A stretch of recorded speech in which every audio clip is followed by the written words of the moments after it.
Et salut tout le monde, on se retrouve aujourd'hui sous Blender pour une simulation de fluide. Tout d'abord, nous verrons les trois objets physiques nécessaires à la scène.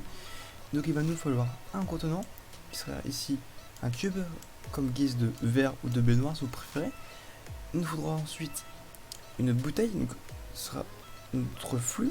On verra aussi une boîte, en fait, qui sera la boîte qui contiendra ces deux objets, qui sera appelée le domaine. Alors, pour le contenant, c'est très facile, on utilisera un cube. Alors, on passe tout de suite en mode Edit. En passant en mode Edit, on sélectionne la face du dessus pour l'enlever. Il faut que ce soit un ménage absolument ouvert.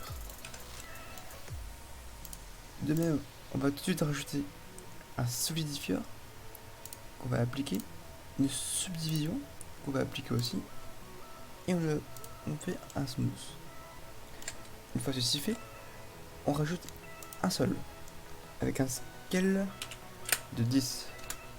Le sol, lui, il servira juste à poser notre verre juste au-dessus. Voilà, de cette façon. Ceci fait, on rajoute une sphère avec un scale de 0,2. Parfait. Et ensuite, nous rajoutons un cube qui est notre domaine avec un scale de 5. Qu'on pose aussi sur le sol. Voilà, parfait. Maintenant, nous allons voir comment attribuer une fonction à tous ces objets. Donc c'est très simple, c'est dans l'onglet ici, dans l'onglet physique, on lui attribue un fluide.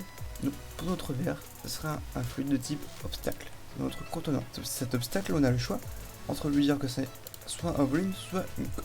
Un volume veut dire qu'en gros, il va donner de la densité au liquide. La coque veut juste dire que concrètement, le liquide, quand il va réagir sur cet objet, il va juste glisser dessus. Un peu comme une fine couche de fluide. Nous, on veut que ce soit les deux. Pour notre bouteille, c'est notre flux.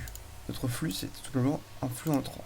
Pour gérer ce flux entrant, on va lui dire que ce flux, on veut qu'il puisse aller dans notre verre, en fait, pour être très précis. Pour qu'il aille vers notre verre, on regarde leurs coordonnées respectives. On voit que la sphère est à droite de notre verre, selon l'axe X, donc l'axe rouge. Donc on veut une valeur négative pour qu'il aille de l'autre côté. Je pense que ce sera à peu près du -1. Pour le domaine, donc on va lui attribuer un fluide de type domaine. On a d'abord la résolution. On va mettre en 100. 2 secondes d'animation, donc il nous faudra seulement 50 images. On va mettre un décalage de 1. Ici, on va choisir le nom et l'emplacement de notre cache. Alors, le monde de fluide, en fait, c'est pour gérer la viscosité du liquide, donc gérer son épaisseur. Ici, on va pas s'en servir. On va y aller sur la limite de fluide. Et lui, on va gérer sa subdivision. Pour plus de réalisme, on va mettre 2. On peut aller jusqu'à 5, 4, c'est très bien. Pourquoi 2? Parce qu'il faut minimum 2 de subdivision pour qu'on puisse générer des particules. Alors, générer des particules, c'est simple. On a 0, c'est 0 particules, donc c'est nul. 1, ça veut dire oui. On va aller dans les activités physiques du domaine pour précalculer. Et donc, on se retrouve juste après. Alors, Blender a fini le précalcul, du coup, regardons l'animation. Ok, on va passer en mode fil de fer. Donc, on voit que le fluide coule entre les parois du verre, il s'accumule, il ne déborde pas, donc c'est plutôt intéressant. Alors, si jamais on se met en mode solide et pas en mode fil de fer, on voit que le liquide déborde a priori. C'est juste que la prévisualisation est très faible, du coup, on a l'impression qu'elle n'est pas très précise. C'est juste ça.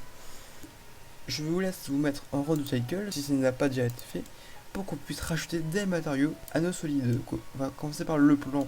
Le plan est tout simplement une surface diffuse, donc on va laisser comme tel. Notre lumière sera un soleil, on gérera la face un peu plus tard, on verra. Le verre, on va mettre un matériau de type glace avec un indice de réfraction à 1,45, tandis que l'eau, lui, on lui mettra aussi un matériau de type glace avec seulement 1,3 de réfraction.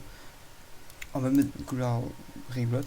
Maintenant, on va pouvoir gérer le cadre. Vous allez appuyer sur 0 pour rentrer à l'intérieur. Et on va, dans le panneau N, comme ça, loquer la caméra. Voilà, avec la molette, on va pouvoir aller se balader. Comme ça, de façon à ce qu'on puisse aller je fais quelque chose d'intéressant. Cette boule là, on va pas la rendre visible dans le rendu. Ici on se met en rendu, gérer l'ombre.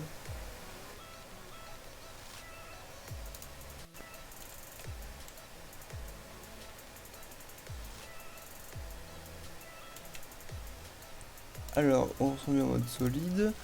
Suite à ça, on va pouvoir tout de suite commencer notre rendu. Donc le rendu, ici, on va aller dans l'onglet rendu. Je pense que en résolution, on mettra que 25%, enfin ma JPEG.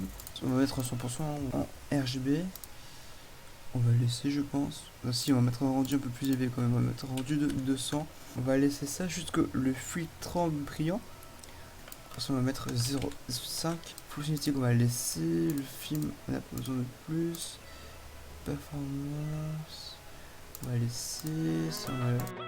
Et là, si, alors on va mettre en quelques GPU, donc pour qu'ils puissent faire ça avec notre carte graphique. Et donc tout de suite, on va voir qu'est-ce que ça pourrait donner. On se retrouve juste après. Alors, le rendu final est terminé. Regardons ce que ça donne. Bon, alors c'est pas trop mal. Petite modification pendant le rendu. J'avais oublié de gérer la lumière. Donc, ici, j'ai mis une force de 1000, alors que c'est beaucoup trop. Si on se met en rendu, par exemple ici, si on se met en 1000, voilà, on va c'est cramé, on voit rien du tout. Alors, mettez genre entre 3, 2 par exemple. Ensuite, j'ai rajouté de la subdivision sur mon verre, donc on se met en mode solide. Ici, sur l'onglet modificateur d'objet, j'ai rajouté une subdivision que j'ai mis à 3 ou 4. Ça fait vraiment un effet beaucoup plus lisse. Après ça, j'ai quand même fait un smooth, donc j'ai adouci les ombres, le smooth shader. Puis j'ai, pour le rendu, effectué un rendu équivalent à, je crois, 1500 au lieu de 200, 250. Alors c'est tout pour ce tuto, la vidéo est finie. La prochaine fois, on essayera de resimuler un fluide, sauf que cette fois-ci, on essaiera d'animer une bouteille. On peut imaginer une bouteille qui verse de l'eau, en fait, dans un verre, tout simplement. Et donc je vous dis merci d'avoir regardé cette vidéo, et à très bientôt.